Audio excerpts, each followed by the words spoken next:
يهدف إلى تمكين الدولة وتحسين مستوى المعيشة لمواطنيها. بەسەرپەرشتی سەرۆکی ئەنجومەنی وەزیرانی عێراق کۆمەڵی عێراقی بۆ زانستی ئامار کۆنفرانسی دووەمی نێودەوڵەتی و 15یەمی نیشتیمانی لە هۆڵی ساد عەبدوڵای شاری هەولێر بەڕێوە بێت.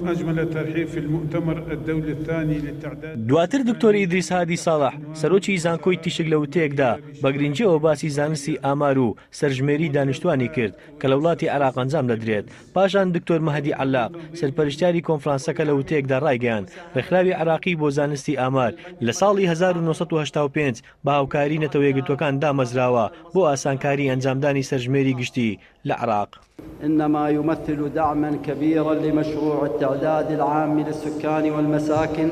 وەزیری پلاندانانی عێراقیش دکتۆر نوری سەباح لە کۆنفرانسەکەدا قسەی خۆی هەبوو وتیشی لە کۆتایی ساڵی 2020 سەرژمێری گشتی دانیشتوانی عێراق بە شێوەیەکی ئەلکترۆنی بەڕێوە دەچێ و ڕاشی گەیان ئەنجامدانی سەرژمێری هۆکار دەبێت بۆ وێناکردنی پلانەکانی وڵات و دامەزراندنی ئابوووریەکی تۆکمە بۆ ئایندەی عێراق. وەزیری پلاندانانی عێراق ئەوەشی وت بۆ ئەنجامدانی پرۆسەی سەرژمێری پشت بە ئەزموونی وڵاتانی دەوروبەر دەبەستین لەبەر ئەوەی بەشێک لەو سێژمێریانەی کە لە ڕابردوو لە عێراق ئەنجام درراوە نەتوانراوە بە تەواوی ڕێژەی دانیشتوان دیاری بکرێت بەهۆی ئەو بارودۆخەی کە عێراقی پێدا تێپەڕیوە. گرنگی زیاتری سەرژمێری بۆ هەرێمی کوردستان وەزیری پلاندانانی هەرێمی کوردستان لە وتەیەکدا ڕایگەیاند کە پرۆسەی سەرژمێری لە سەردەمانی ڕژێمی پێشوو بە سیاسی کرابوو بە تایبەتیش دیموگرافیای کەرکوچی لە کوردستانی بوونی داماڵی بوو کە ئەوەش پێچەوانەی دۆخە ڕاستەقینەکەی بوو. ڕێژەی کورد لە شارێکی وەکو کەرکووک لە 150 بووە. طبعا ئەو وەختەش زوختا زۆر بووە. ڕێژەی برا تورکمانەکان نزیکەی 123 بووە. ڕێژەی برا عەرەبە ڕەسەنەکان نزیکەی 127 بووە. بەڵام ئەگەر بین متابعەی سەرژمێریەکان بکەین لە ساڵی 57ەوە بەدواوە هەتا دەگەینە ساڵی 97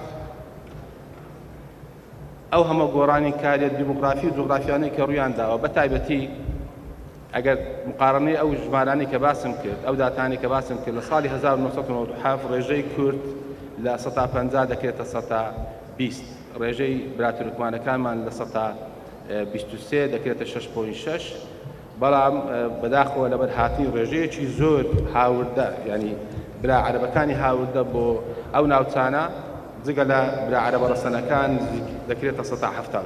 طبعا ئەو گۆڕانکاریانە تەنها گۆڕانکاری دیموگرافی نەبووە جوغرافیشی لەگەڵ بووە. کۆنفرانسەکە لە ژێر دروستمی سەرژمێری دانیشتوان و ڕێگاکانی گەشەپێدان بە پاڵپشتی داتا و ئامار بە هاوکاری نەتەوە یەکگرتوەکان بەڕێوە چوو. سەرباز محەممەد گەلی کوردستان هەولێر.